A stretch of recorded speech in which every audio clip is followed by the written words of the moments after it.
Hello students, मैं राजेश झा आप सभी का फिर से स्वागत करता हूं अपने इस मैथमेटिक्स क्लास में जो आप देख रहे हैं हमारी यूट्यूब चैनल ऑनलाइन पाठशाला पर। स्टूडेंट्स, हमने इससे पहले वाली क्लास में कार्डिनल नंबर थ्योरी सीखना शुरू किया था और वहां पर हमने जो दो बेसिक फॉर्मूले हैं वो हमने सीख लिए थे। अब उससे आगे हम यहाँ पर थर्ड फॉर्मूला करने वाले हैं।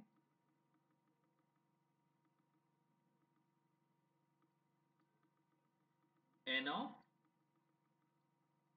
ओनली ए।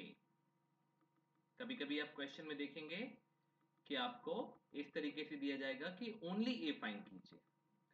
तो एन ऑफ ओनली ए का मतलब होता है N of A minus n of A intersection B. एक एग्जाम्पल से समझते हैं। In a group of 100 students,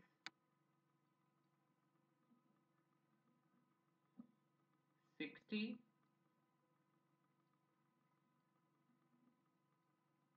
students like to play cricket,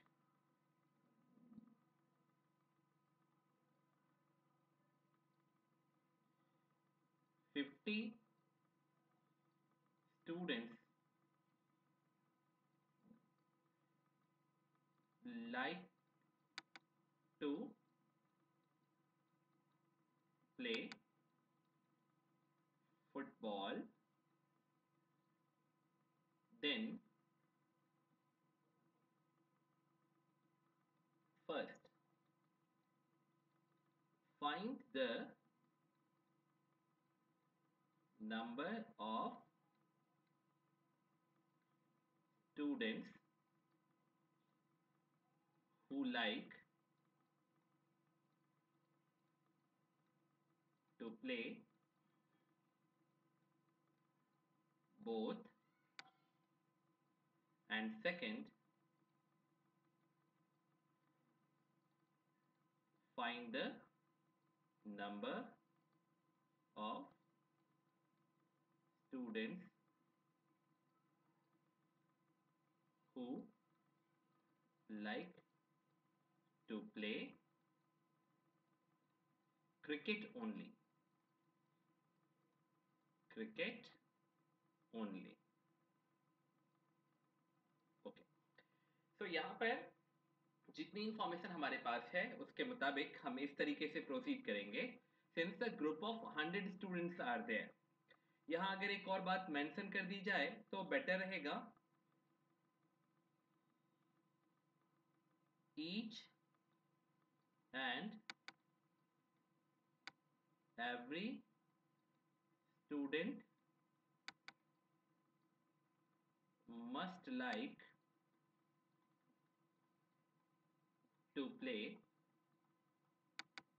at least one sport।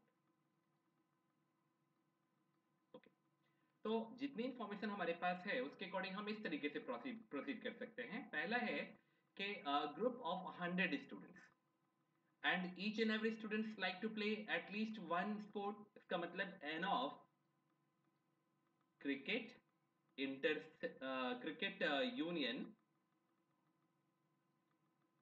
Football is equals to 100। यानी total number of students जो है वो cricket और football like करने वाले स्टूडेंट्स के यूनियन के बराबर होगा, क्योंकि सभी स्टूडेंट्स एटलीस्ट किसी न किसी एक गेम को लाइक करते हैं। फिर number of students who like to play cricket that is equals to given 60। Number of students who like to play football that is given 50। Okay, अब मिसिंग क्या है? तो सबसे पहले यहां हम देखते हैं क्वेश्चन नंबर 1 में कि number of students who like to play both cricket and football both. तो पहला मिसिंग है कि N of cricket intersection football क्या होगा। यानी यहाँ पर जो मिसिंग वैल्यू है वो है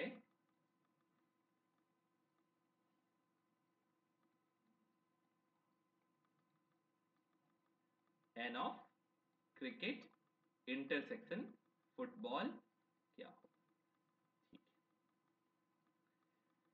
सो हम जानते हैं according to cardinal number theory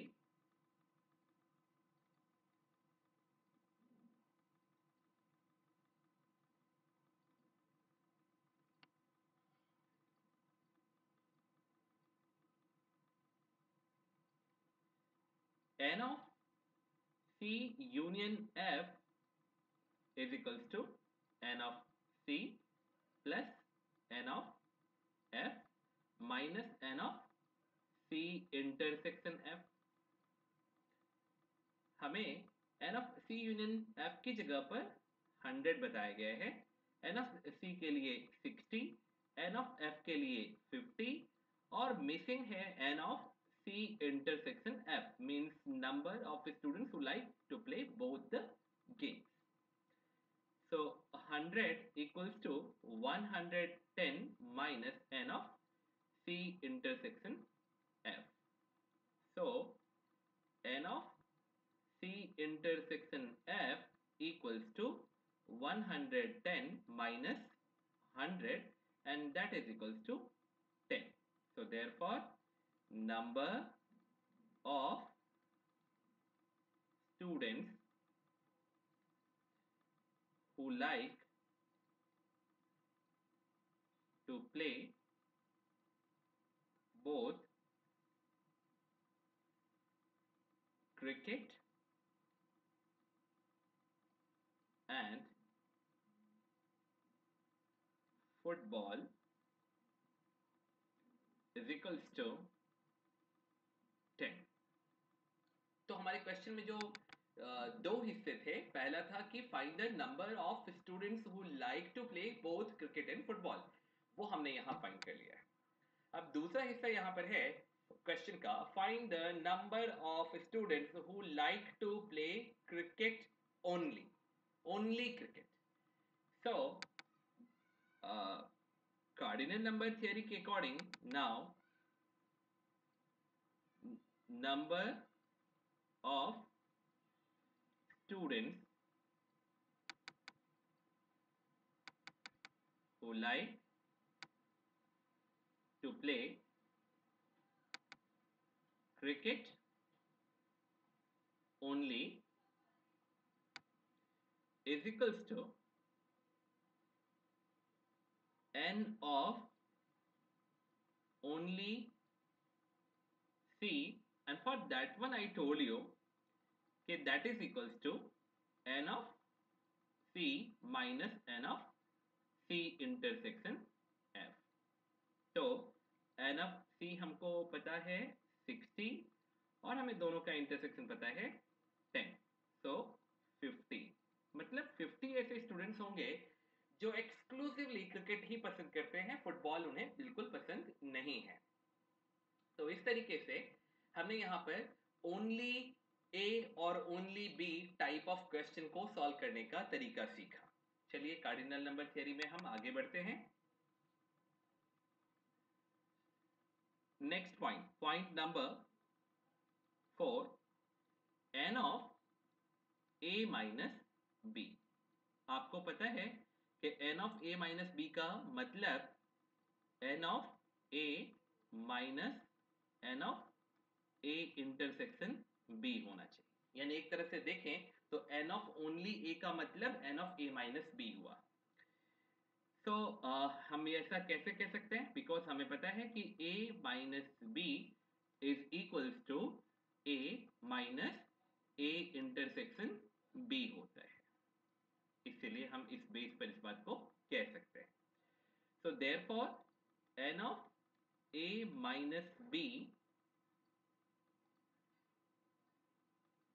means n of only a। अब इसी में हम अगर फर्दर चाहें तो ये भी लिख सकते हैं कि n of A is equals to, हम इस तरीके से डिराइव कर सकते हैं, n of A minus B plus n of A intersection B. Next point number 5, n of A minus B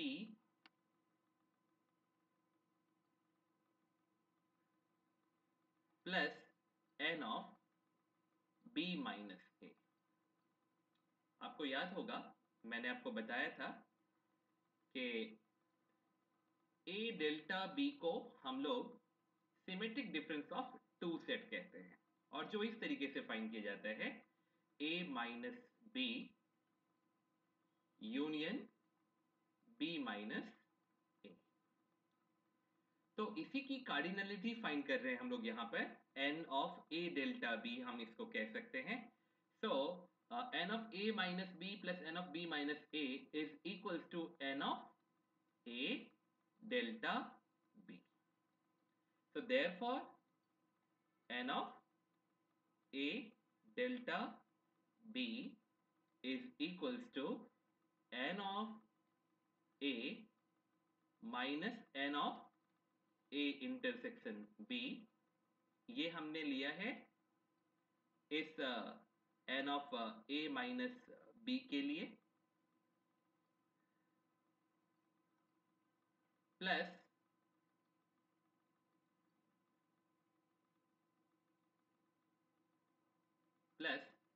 n of B minus n of B intersection A.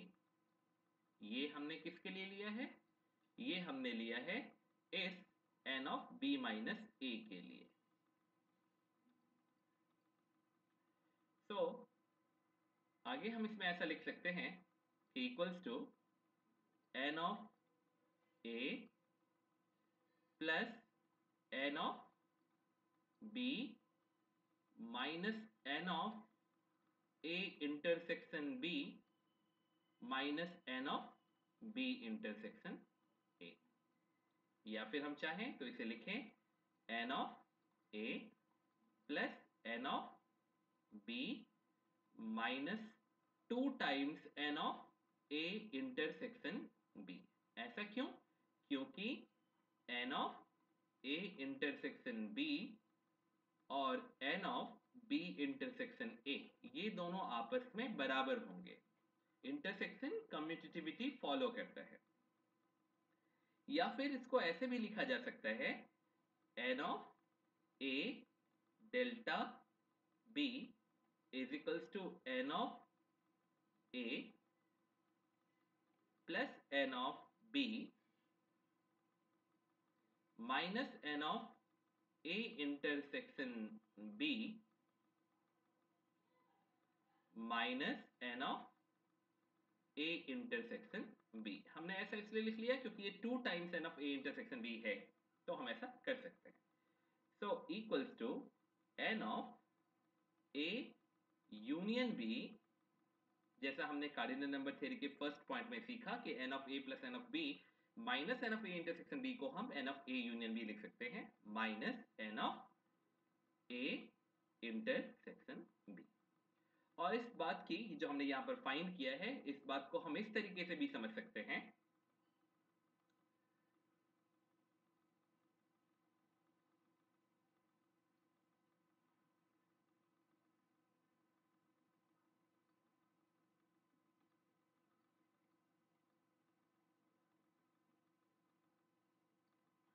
yes. तो आप देखो कि इस बात को हम इस तरीके भी समझ सकते हैं कि क्योंकि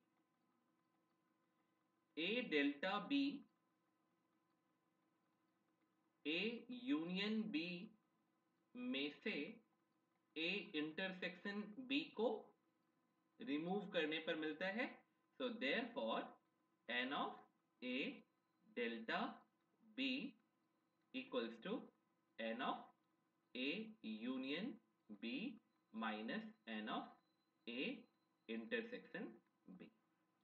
तो हमने यहाँ पर कार्डिनल नंबर थ्योरी में जो वेरियस पॉइंट्स हैं ए यूनियन बी के, ए इंटरसेक्शन बी के, एन ऑफ ओनली ए के, एन ऑफ ओनली बी के, N of A minus B, N of B minus A, N of A delta B, उन सब के बारे में सीख लिया है।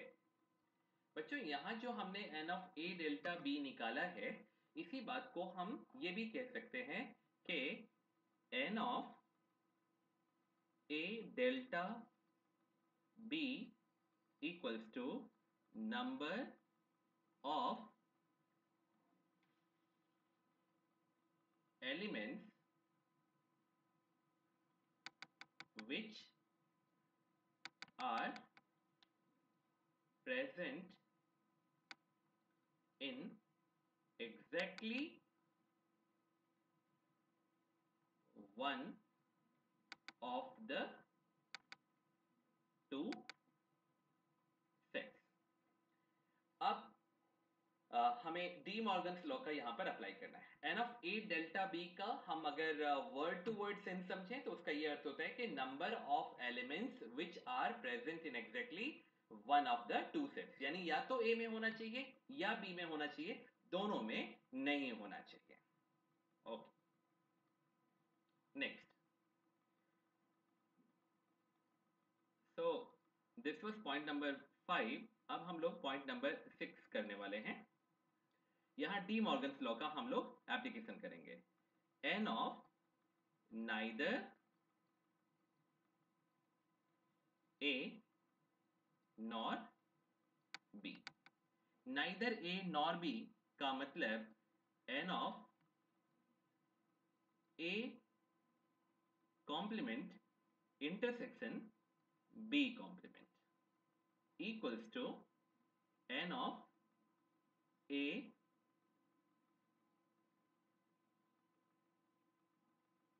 Union B complement.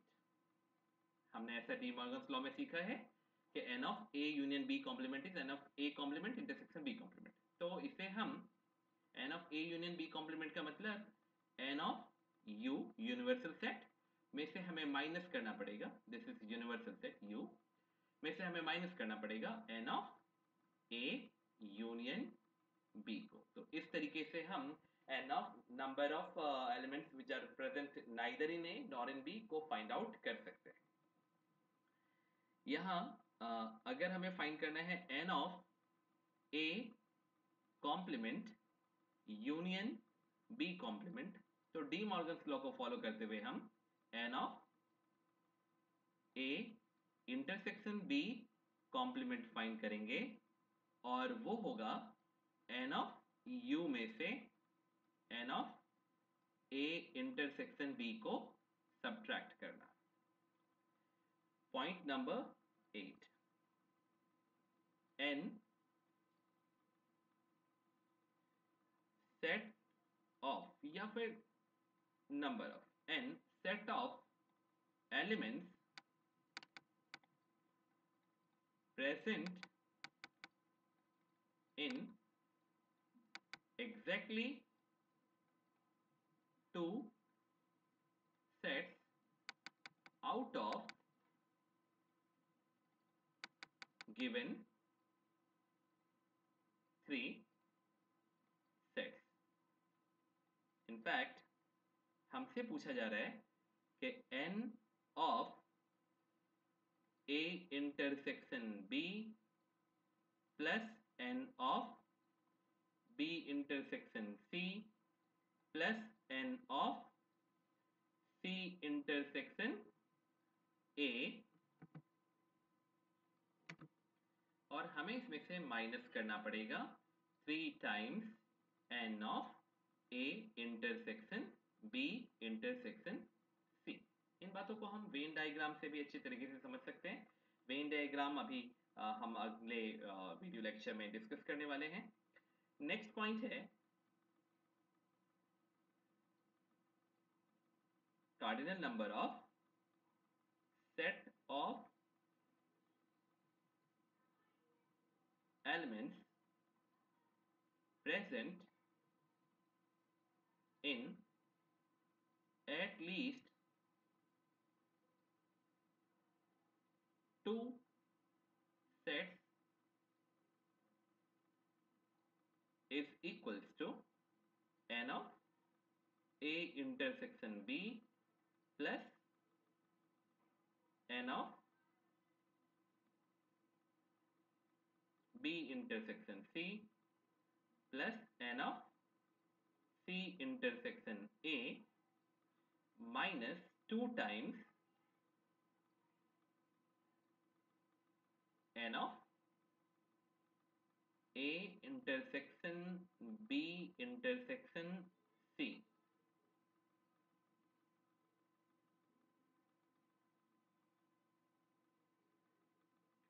तो इस तरीके से हम n of number of elements present in at least set of elements present in at least 2 sets उसकी संख्या को बता सकते हैं. नेक्स्ट पॉइंट हमारा point number 10. n of set of elements present in exactly one of the 3 given sets is equals to n of A plus n of B plus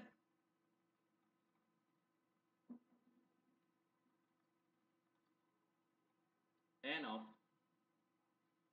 C minus 2 times n of A intersection B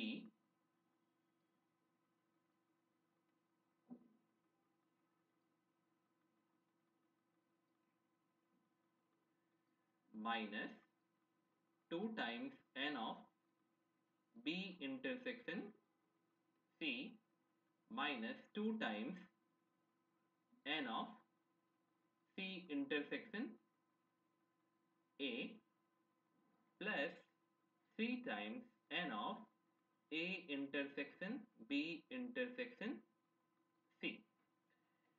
तो बच्चों इस तरीके से हम जो various kind of questions cardinal number theory पर पूछा जाएगा उन सबको सॉल्व कर सकते हैं. आपने इससे पहले इन प्रीवियस पेजेस पर जो पढ़ा है एन ए डेल्टा बी और उसके बाद फिर N neither A nor B, ये डी मॉर्गन्स लॉ का एप्लीकेशन है. मतलब है तो होता है कि हमें वैसे एलिमेंट्स की संख्या फाइंड करनी है, उनका नंबर फाइंड करना है जो यूनिवर्सल सेट में तो प्रेजेंट है लेकिन ना तो सेट ए में है और ना सेट बी में है. दूसरा हमने यहां पर N of A complement union B complement find किया है. और तीसरा जब 3 गिवन सेट्स होंगे, सेट ए, सेट बी और सेट सी, उस कंडीशन में ऐसे एलिमेंट्स की संख्या जो एग्जैक्टली 2 सेट्स में प्रेजेंट है. कोई एक एलिमेंट है सपोज 5 और वो ए और बी दोनों में प्रेजेंट है, तो या फिर कोई ऐसा दूसरा और भी है जो किसी 2 सेट में प्रेजेंट है, तो ऐसे सारे एलिमेंट्स की जो एग्जैक्टली 2 में प्रेजेंट है, ना तो 2 से कम में प्रेजेंट है ना 2 से ज्यादा में प्रेजेंट है. तो उसके लिए हमने ये फॉर्मूला यहां लगाया. number of elements number of such elements which are at present in at least two का मतलब या तो 2 सेट में प्रेजेंट है या तीनों में प्रेजेंट है. तो उसके लिए हमें ये इस फॉर्मूले को अप्लाई करना होगा. और लास्ट हमने पढ़ा कि number of elements of such number of such elements which are present in exactly one, सिर्फ एक में प्रेजेंट है. यहाँ ये 3 बातें हो सकता है कि अभी आपको उतनी स्पष्ट नहीं हुई हो, और इसके पीछे एक कारण है कि हमने अभी वेन डायग्राम नहीं किया है. तो हम अपने अगले लेक्चर में वेन डायग्राम डिस्कस करने वाले हैं और वहां पर हम इन सारी बातों को अच्छे तरीके से समझ पाएंगे. मैं आपको इन बातों को वहां और बेटर तरीके से डिस्क्राइब करके बताऊंगा. हम कार्डिनल नंबर थ्योरी के प्रॉब्लम्स को जरूरी नहीं कि इन तरीके फॉर्मूले से सॉल्व करें, हम उनको वेन डायग्राम से भी सॉल्व कर सकते हैं और ये बातें मैं आपको अपने अगले आने वाले लेक्चर में दिखाऊंगा. तो बच्चों अब आज की क्लास को हम यहाँ समाप्त करेंगे. हमने आज की क्लास में कार्डिनल नंबर थ्योरी से related each and every point discuss कर लिया है. आने वाली क्लास में हम वेन डायग्राम डिस्कस करेंगे और उसके बाद फिर Cartesian product of two sets के बारे में हम चर्चा करेंगे। तो बच्चों, आज की क्लास यहाँ हम लोग विराम देते हैं। मिलेंगे हम लोग नेक्स्ट क्लास में। तब तक के लिए मैं आप सबको बाय कहता हूँ और थैंक यू ऑल। आप सब ने बड़े ध्यान से वीडियो को देखा, इसके लिए आपका धन्यवाद।